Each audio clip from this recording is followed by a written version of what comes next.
નમસ્કાર, સત્યમેવ જયતે લાઈવ ન્યૂઝમાં આપનું સ્વાગત છે। વડોદરાના મકરપુરા વિસ્તારમાં આવેલી ગ્રીન પાર્ક સોસાયટીમાં ચોરોની ટોળકીએ આતંક મચાવતા એક સાથે 5 મકાનોના તાળા તોડી ચોરીનો પ્રયાસ કર્યો હતો। ઘટનાના પગલે સોસાયટીના રહેવાસીઓમાં ભયનો માહોલ ફેલાયો છે।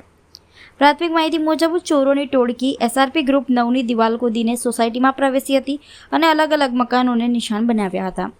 જોકે ચોરીમાં શું મુદ્દામાલ હાથ લાગ્યો છે તે અંગેની વિગતો હજુ સામે આવી નથી, પરંતુ સમગ્ર ઘટના સોસાયટીમાં લાગેલા સીસીટીવી કેમેરામાં કેદ થઈ છે। ફૂટેજમાં આશરે 5 જેટલા શખ્સોની ટોળકી જોવા મળી રહી છે।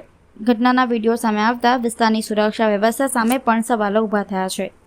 ઘટનાની જાણ થતાં મકરપુરા પોલીસ સ્થળ પર પહોંચી હતી અને સીસીટીવી ફૂટેજના આધારે ચોરોની ઓળખ કરી તેમને ઝડપી પાડવા માટે તપાસનો ધમધમાટ શરૂ કર્યો છે।